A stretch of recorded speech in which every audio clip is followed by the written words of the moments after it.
ورپسې د سیف اس څخه وروسته بل منیو چې ده د بل ټاپ چې دی هغه د پرنټ په نامه باندې دی. پرنټ د دې لپاره استعمالیږي چې موږ تاسو خپل سافت کاپي د ډاکومنټس ته په هارد شکل باندې ولرو. اوس ځینې کسان په پرنټ کې مشکل لري. ما پرون نه پوهېږم چې یوه پوښتنه کړې وه چې پرون به کومه ورځ وه چې پرنټ سره کم استعمالوو، نن دا د پرنټ ته راورسېدلو. د پرنټ څخه هدف دا دی چې موږ تاسې خپل سافت ډاکومنټ په هارد شکل باندې ولرو. د هغه دپاره راځم مثلا دا ډاکومنټس دی، مثال دا ډاکومنټس، په دې ډاکومنټس کې دا خو اوس فقط یوه ورقه ده. زه غواړم چې دا ډاکومنټ مثلا 100 پاراګراف ولري، 11 ورقې سي مثلا. دا اوس 10 ورقې سو دا ډاکومنټس. زه غواړم چې دغه ډاکومنټ پرنټ کړم. په دې ډاکومنټ کې مثلا زه په دې صفحه کې یم، د دې صفحې نمبر 8 دی، په 8 صفحه کې یم یا 8 نمبر کې. راځم د پرنټ لپاره کولی سم چې پر دې ځای باندې کلیک وکړم، ډایرکټ پرنټ ته راسم، او یا هم کولی سم چې د کنټرول پی څخه استفاده وکړم. کنټرول پی یې شارټ کټ دی چې موږ تاسو کولی سو چې پرنټ وکړو. صحیح دی؟ نو په پرنټ کې زه غواړم چې کومه صفحه پرنټ کړم. که چیرې زما هدف دا وي چې یوازې 8 نمبر صفحه زه پرنټ کړم، په دې ځای کې دا دی راته لیکلي دي 8 د 10 څخه. نو کولی سم چې فقط دا صفحه پرنټ کړم. د پرنټر د انسټالېدو طریقه خو موږ وویله چې څه رقم یې کولی سو چې انسټال کړو. په دې ځای کې فقط هغه خپل پرنټر چې موږ تاسې انسټال کړی دی، کوم نوم ورکړی دی، هغه پرنټر انتخابوو. مثلا دا پرنټر، مثال دا پرنټر دی. راځم مثلا څو دانې کاپیانې زه د دې ډاکومنټ ته غواړم. مثلا شاید یو څوک یې وایي زه 10 دانې کاپیانې غواړم، 10 دلته نوشته کوو. ورپسې پرنټ آل پیج څخه هدف دا دی چې د اول څخه تر 10 پورې ټولې صفحې پرنټ کړه. کولی سم چې پرنټ آل پیج انتخاب کړم. صحیح دی؟ ورپسې کولی سم چې پرنټ کرنټ پیج انتخاب کړم په هغه صفحه کې چې ما کرسر ایښی دی. دا 8 صفحه یوازې ماته پرنټوي. صحیح دی؟ ورپسې دغسې مثلا غواړم چې دا خو ډاکومنټ انفارمیشن کسټم پرنټ مثلا کمې صفحې د دغه 10 دانو ورقو څخه کمې صفحې غواړي چې پرنټ کړي. غواړي چې 2مه پرنټ کړي، 3مه پرنټ کړي او 4مه پرنټ کړي. صحیح دی؟ یا مثلا غواړي چې 2مه پرنټ کړي، 5مه پرنټ کړي او 8مه پرنټ کړي. دا موږ کولی سو چې کسټم انتخاب وکړو چې ماته 2مه صفحه پرنټ کړه، 5مه صفحه پرنټ کړه او 8مه صفحه پرنټ کړه. او یا کولی سم چې د 2مې صفحې څخه تر 8مې صفحې پورې پرنټ کړه راته. د هغه دپاره موږ تاسې د دغه علامې څخه استفاده کوو. 2 هم پکښې کې شامل دي په پرنټ کې او 8مه صفحه هم پکښې کې شامله ده. صحیح دی؟ ټوله درته پرنټ یي. ورپسې پرنټ ون سایډ. ښه، په دې ځای کې یو پرنټ آرټ پیج سي، یو پرنټ ایون پیج سي.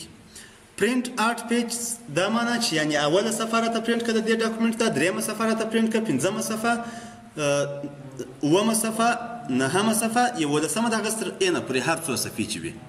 او پرنټ ایون یعنې جفت تعداد صفحې راته پرنټ کړه. اوس پرنټ ایون موږ څه وخت استعمالوو او پرنټ آرټ څه وخت استعمالوو؟ څه ضرورت دی چې دوی پرنټ ایون او پرنټ آرټ ورکړی دي؟ ایون او آرټ نمبر چې ورکړی دي. مارکر خوراک ځینې وخت موږ تاسې غواړو چې یو ډاکومنټ پرنټ کړو او ډاکومنټ موږ مثلا 50 مثال دغه ډاکومنټ دی، دا څو صفحې دی؟ 10 صفحې دی. زه که چیرې دا پرنټ ورکړم دی ماته پر 10 ورقو باندې پرنټ یي، مګر زه نه غواړم چې پر 10 ورقو باندې پرنټ شي. دا په هغه صورت کې که زما پرنټر دغه امکانات نه درلوده چې دی پر دواړو خواو باندې پرنټ وکړي، نو د هغه دپاره زه راولاړېږم.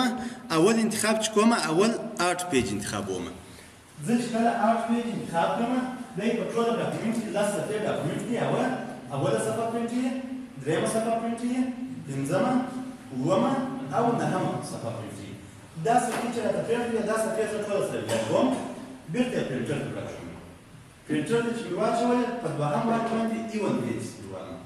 پرنټ ایون پیج سپروم، پر دغه اوله صفحه باندې دی 2 پرنټ یي، پر دې صفحه باندې 4 پرنټ یي، پر دې صفحه باندې 6 پرنټ یي، پر دې صفحه باندې 8، پر دې صفحه باندې 10. نو اول، 2هم، 3م، 4م، 5م، 6م، 7م، 8م، 9م، 10م. د دې لپاره موږ کولی شو چې د پرنټ آرټ او ایون پیج څخه استفاده وکړو. ښه، ورپسې دلته په دې ځای کې دغه اپشن درکړی دی، پرنټ ون سایډ او پرنټ آن ون سایډ او مینولی پرنټ آن بوث سایډ. په دې ځای کې تاسو کولی شئ چې د خپل کمپیوټر څخه یا پر یوه طرف باندې پرنټ کړئ او یا هم که چیرې پرنټر دغه امکانات درلوده چې پر دواړو طرفو باندې زه نه پوهېږم شاید تاسو دا کاپیان ځینې لیدلي تاسو چې پوش کاپي والا ته ورسئ مثلا یو کاغذ پرنټوئ هغه دوه مخه وي که ورته وایي چې پر دواړو مخو باندې را پرنټ کړه دا صفحه نه ننوځي بېرته یې راباسي بیا دوهم وارې نه باسي تاسو ته یې پر دوو مخو باندې پرنټوي دغه پرنټر جلا دی دغه پرنټر سره لکه تاسو چې پر میز باندې ږدي هغه پرنټر بیا تاسو دا امکانات نه درکوي چې پر دواړو خوا باندې تاسو پرنټ وکړئ نو د هغه لپاره ښه طریقه دا ده چې پرنټ آوټ او ایون پیجز موږ وو صحیح دی ورپسې د دې څخه وروسته کولیټډ د کولیټډ څخه هدف دا دی چې دغه ډاکومنټ ټوله 10 مخه دی په دې 10 مخه کې زه څو ثانیې کاپیانې د دې غواړم 10 ثانیې کاپیانې زه د دې غواړم دی چې دا 10 ثانیې پرنټ کوي دا رقم کوي دا اولي کاپي ده اوله ورقه دوهمه دریمه څلورمه پنځمه شپږمه اوومه اتمه نهمه لسمه دا یو ډاکومنټ پوره سو بیا دوهم ډاکومنټ د اولي څخه شروع کوي تر لسمې پورې بیا دریم ډاکومنټ شروع کوي تر لسمې پورې بیا څلورم د هغه تر اینه پورې صحیح دی او که چیرې زه د کولیټډ پر ځای باندې ان کولیټډ انتخاب کړم دا معنی چې یعنې 10 ثانیې کاپیانې د اولي صفحې څخه یې ور وباسه بیا 10 ثانیې کاپیانې د دوهمې صفحې څخه وباسه بیا 10 ثانیې تر لسمې صفحې پورې وباسه دغه کې خو به مشکل نه وي چې دا زه درته ګاډم سر مو خلاصېږي که یا پوهېږئ ګنګوړه خو به نه یم زه صحیح دی و مقصد داسې نه په دې خاطر باندې چې پوښتنه نه کوئ زه داسې فکر کوم چې همداسې نه وي چې در باندې غمېدلی یم که غمېدلی هم غږ کوئ ورپسې د دې څخه وروسته پورټریټ څخه هدف دا دی چې موږ تاسې غواړو چې دا ډاکومنټ یا په دې شکل باندې پرنټ کړو یعنې په عمودي شکل باندې او یا په افقي شکل باندې پرنټ کړو نو د هغه دپاره زه کولی شم چې پورټریټ انتخاب کړم او یا هم لنډسکیپ انتخاب کړم چې دا په افقي شکل باندې پرنټوي دا چې مو هر شکل ستاسو خوښ وي هغه شکل کولی شئ چې انتخاب یې کړئ ورپسې لیټر دغه د صفحې ډول سره کم غواړي چې پرنټ کړئ موږ تاسې اکثره ډاکومنټس چې موږ پرنټوو هغه ټول A4 سایز دي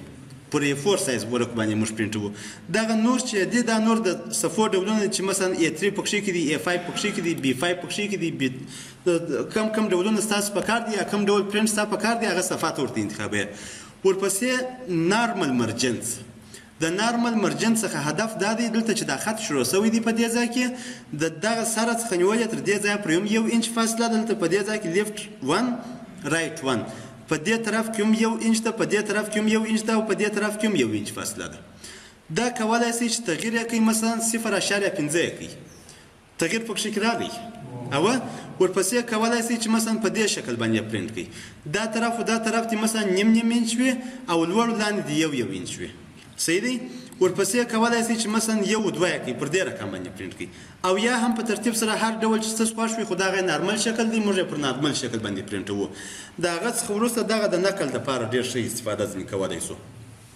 که موږ تاسې نقل لیکلی یا مثلا غواړو چې د یو کتاب څخه مثلا دغه واخلو په اصطلاح باندې پرنټ یې واخلو دغه پرنټ په تاسو پورې اړه لري 2 صفحې پر یوه صفحه باندې پرنټوئ مثلا راځئ 4 صفحې پر یوه صفحه باندې پرنټوئ راځئ مثلا 6 صفحې پر یوه صفحه باندې پرنټوئ 8 صفحې دی دا د صفحو سایز چې تار څونه ډېری دی د خط سایز کوچنی کوي پر یوه صفحه باندې 9 صفحې ته پرنټوي یعنې د یوه کتاب 8 صفحې دی تا ته پر یوه صفحه باندې پرنټوي او دا د نقل دپاره ډېره ښه استفاده ځینې کولی شئ د سلایډو لپاره تر ټولو ښه استفاده چې د هغه د سلایډو لپاره ده خو موږ تاسو د نقل لپاره ډېره ښه استفاده ځینې کولی شو اوس که مو چیرې سترګې ډېرې دغه وې ضعیفه وې نو بیا دغه یوه ورقه راوړئ که مو سترګې یو څه مثلا قوي وې سره 2 ورقې پر پرنټ کړئ که مو سترګې ډېرې قوي وې 4 دانې که راغله قوي وې مثلا 6 دانې که بیخي ډېرې قوي وې 8 دانې پرنټ کړئ او که بیخي داسې پل قوي وې نو بیا 14 دانې پر یوه ورقه باندې پرنټولی شئ او هغه بیا استاد څخه راګرځولی هم نه شي چې پیدا مو کړي نو په دې ځای که چیرې څوک پوښتنه لري تر دې ځایه پرې ویې کړئ پوښتنه خو به نه وي